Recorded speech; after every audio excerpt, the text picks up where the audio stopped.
Good day, matric students. Today I have a lovely prelim paper from Gauteng province, and I want us to look at it at least at the level of detail, not out of thin air. The paper was very standard. However, some students might have swallowed a bitter pill from this paper. Without neatly deflecting, let's solve the best of the worst together, as well as meeting each other at the same page of the book. Let's check 1.1 solve for x. They give you 4 problems right there. This was KFC, I guess. Let's check 1.1. We have to solve for x here. Then 1.1.1, they give you a problem, which is 2x plus 1 squared minus 4 equals to 0. I'm going to pen it down. That is 2x plus 1. That is squared there, minus 4, and that is equal to 0. So, in fact, there are many ways to solve this problem.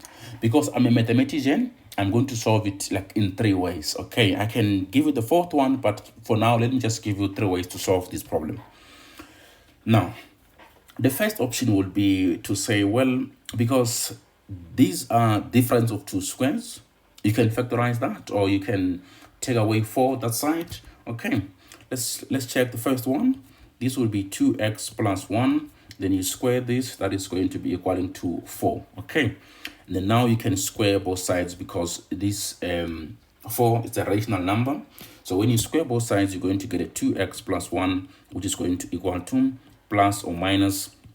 If you square that 4, it's going to give you a 2. Okay, so this, in a sense of justice, what it means is, it means that 2x plus 1 is equals to positive 2, or 2x plus 1 is equals to negative 2. Therefore, this is going to be 2x is equals to 1, okay? Or 2x is equals to negative 3. Think about it, okay? So now x will be equals to half, positive half, of course, or x is going to be equals to negative 1.5, which is 3 over 2. This is the first option to solve this problem. Now, the second option would be, let me copy the question. Let me just copy the question quickly. There is the question. Just want to solve it. Just write or, and then I paste the question. The other one would be that I think your most preferred choice to expand this, and it's a waste of time. So let's expand it. It's the perfect square trinomial. This is going to be 4 x squared plus 2 should be 4 now, plus 4x plus 1, and then minus 4 is equals to 0. Okay, now you're going to have 4x squared plus 4x. You can really say 1 minus 4 is minus 3. That is going to tie us down to 0. Okay, now you can factorize this. It's a lovely problem. So you get a 2x, and then you get a 2x there. And then what else now? This should be 3 and 1. So you're going to have 3 right there, such that you get a positive 4. So this should be plus, because this is going to be 6, positive 6x minus 2x right there. So these are your factors. Therefore, x is going to be equaling to a 1 over 2, or x is going to be equals to negative 3 over 2. Okay, let me give you the other option to solve this problem. So let's copy the problem again. So here is the problem. So guys, if you guys observe this problem, you'll see that it's a difference of 2 squares. Okay, and you can factorize this by saying, well, you're going to have a 2x plus 1 minus 2 there, and then you have 2x plus 1, and then a plus 2. Remember, it must be a plus or minus 2 there for different 2 squares. And then now you simplify those brackets nicely. You get a 2x, and then 1 minus 2 is minus 1, and then 2x. So 1 plus 2 is possibly 3. Okay, so from here, it's a KFC. You can say x is equals to positive half, or x is equals to negative 3 over 2. Okay, I can give you another option, but because I don't have enough time, I want to do the other questions as well. Okay, just follow my YouTube channel where I solve past papers. Now let's check the second question. It's given by 4x squared minus 11 equaling to negative 12x. Okay, so let's solve that nicely. This is 1.1.2. We have 4x squared minus 11, and that is equals to negative 12x. Let's check if there are, they say correct to two decimal places. So if they do that, it means you must use completing of the square or quadratic formula. So I'm going to use your favorite, which is quadratic formula. Okay, first let's put it in a standard form, which is going to be 4x squared plus 12x minus 11. That is going to be equal to 0. Now you try to use the formula here. The formula states that you're going to have a minus b plus or minus the square root of the discriminant, which is a b squared minus 4ac. You divide this by 2a. Okay, let's substitute everything. So now we are going to have a negative 12 plus or minus the square root of the discriminant, which is 12, and then squared minus 4 into a is 4, c is minus 11 over 2 into a is 4. Okay, so this will give you x. Now x is going to be, just use calculator, you're going to get a negative 3,74, or x is going to be equals to 0,74. Okay, I'm using a calculator. This is minus 3,74, and here is positive 0,74. Okay, it's a positive number. Let's check the next question. It's 1.3. They are saying, guys, 15x minus 4 is, less than 9x squared. So it's basically inequalities. Let's do that quickly. We have 1.1.3, and that is 15x minus 4 is less than 9x squared. So I'm going to put this in a standard form. First thing first, I'm going to have a minus 9x squared plus 15x minus 4 is less than 0. There's no common factor here. Okay, so we can divide by negative. We have 9x squared minus 15x, and then plus 4 is bigger than 0. Now think about when you divide by negative, the inequality changes. Even when you multiply by negative, it does change. So now I'm going to get the critical values for this, which is going to come from the factors. So if you factorize this should be 3x and 3x, and then this should be 4, and this should be 1. This is positive, so they're all negative. Okay, negative, negative, because this is negative, this is positive. So when you multiply them, they should ties down to positive 4. But also this is negative 12 minus 3 is minus 15. Okay, perfect. So it works nicely for us. Therefore, the critical values, which is CV, you guys normally call it CV, not for curriculum vitae. So x is equals to 1/3, or x is equals to 4/3, which is that. Okay, so we're not done. We have to represent this graphically. Let's draw a beautiful quadratic right there to represent this stuff here. So we're going to have it in that order. I'm going to use this method. Okay, so there are many methods to do this. So you have 1/3 here, and then you have 4/3, and then this is bigger than 0. That means you're going to check where this guy is positive. So this guy is positive above the x-axis, which is in that particular region. Okay, but don't forget that it is exclusive. So that portion right there, it is exclusive. And then if it was less than, you're going to shade below the x-axis. So now we need to conclude that. So the conclusion will be very straightforward. It would be x is less than 1/3 in that region here. Okay, or x is going to be bigger than 4/3. That's how you should have solved this problem. Let's check the other one. The other one says that you have the square root of 2x minus 2 under the square root, of course, minus the square root of 7 minus 2x is equals to 1. Okay, so we have to eliminate that square root. It's not a complex issue. Let's do it. So this was 1.1.4.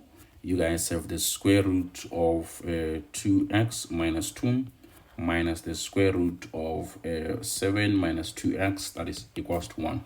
Okay, so the best way to do this is to square both sides, but here we have two square roots. I'm going to take this one to the other side. You can take this other side, but be very careful. You have the square root of 2x minus 2 is equals to, if you take this one to the side, it becomes positive the square root of 7 minus 2x plus 1. Okay, so now you need to square both sides. You need to square both sides to remove the square root. Okay, so let's check what we have. This square root and this one are going to undo each other.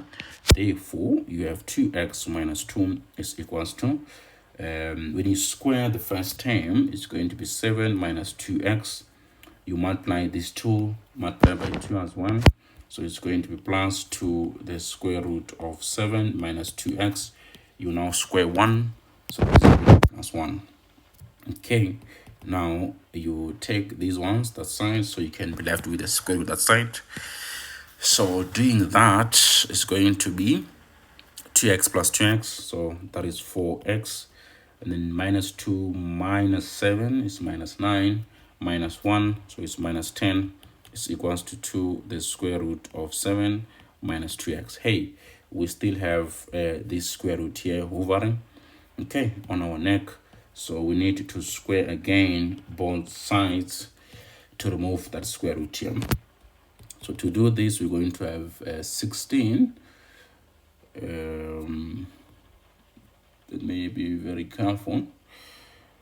I need to be very careful here. Okay. Just confirming. It's 4x. Okay, 4x. And then minus 7 minus that. No, well, it's fine. Let's do that. I'm looking at it in this way because 2 is common. 2 is common before I do anything. 2 is common in each term, so I don't want to have big numbers. That's why I'm looking at the common factor. So this 2 in this equation is common, so we can reduce it to make our life easy. This will be 2x minus 5 is equals to the square root itself, which is 7 minus 2x. I'm dividing both sides by 2. Because it's common. I didn't want to have weird stuff and this side there. Okay, so but if it's like this, you can do it also mentally. So let's square both sides now to remove the square root. Okay, by the way, you could have continued that way, but I don't want to have weird numbers. So this is going to give me 4x squared. You multiply these two, it's going to be minus 10. X times 2 is minus 20. X, you square minus 5 is plus 25, I guess. And that's going to be 7 minus 2x. Think about it.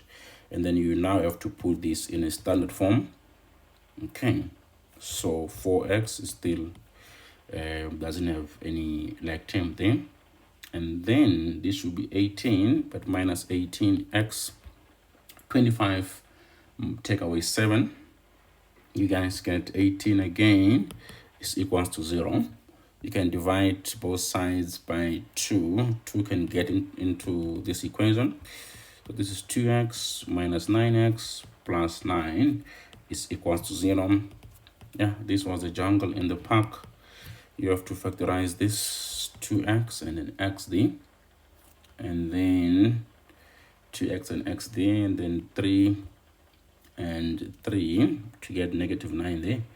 So they are all negative because 9 is positive, so this is negative negative. Okay, therefore x is going to be equals to 3 over 2, or x is equals to x is equals to 3. Let's check it. Remember the square root, so we need to check the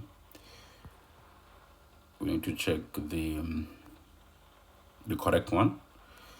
So if you take 3 and substitute it there, it's going to be 6 minus 2, which is 4, which is now it's going to be 2.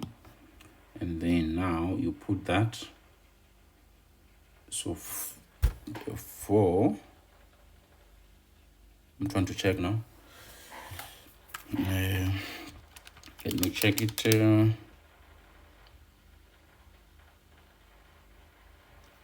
Okay, I'm checking if it is true. So I'm substituting 3 into that equation. So 3 is correct. And then for 3 over 2, it's going to be 3 minus 2, which is 1. And then that side is going to be 7 minus that, which is not true. So I'm going to reject. We write reject. You can say that x is not equals to 3 over 2. But now there's a new policy in the metric marking. We say we reject the answer, which is 3 over 2. So x cannot be equals to 3 over 2. Remember to take out the correct one. Okay, so here is the correct answer for that particular equation. X was 3. Now we are rejecting the 3 over 2 one. It's not part of the solution. Okay, now let's check the other question. The other question is simultaneous. Solve the following equation simultaneously. That is given, that is a squared b squared minus 2ab minus 8 is equal to 0, and the log of base 2 of a plus 5 is equals to 3. Okay, let's do that quickly. I didn't want this video to be long, so but it's long either way. 1.2, you guys have a squared b squared minus 2ab minus 8 is equal to 0. Okay, so that is the first equation. Then you are given the log of the base 2 of a plus 5 is equals to 3. Okay, so that is called what? Equation number 2. So you check with the one which is easy. Seemingly the second equation is easy.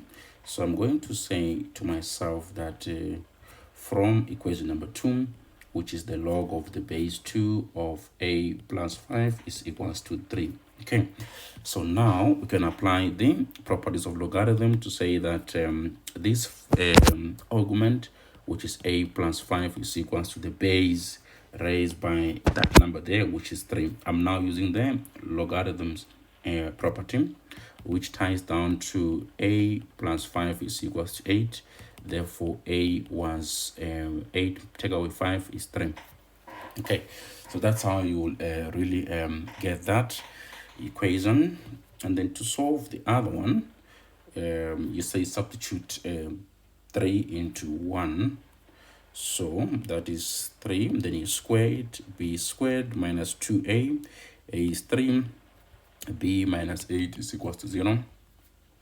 Therefore, you have 9b squared minus 6b minus 8 is equal to 0.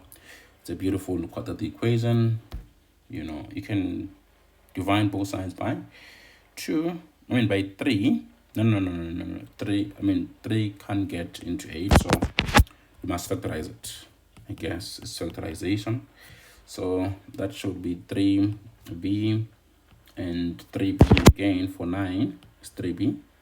And then for 8 should be 2 and 4, like that. So this is negative. 1 has to be negative. So this will be negative and this will be positive. Think about it. Therefore, b was 4/3 or b was negative 2 over 3. That is negative 2 over 3 there. That's how you guys will go about this particular problem. I don't think it was really complex. This is how you will have solved that.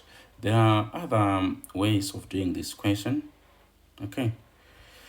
So because of time, I won't really show you, but I can see another option to solve this problem. It would have been to factorize this equation, the first one. Okay, so because of time, I'll show you some.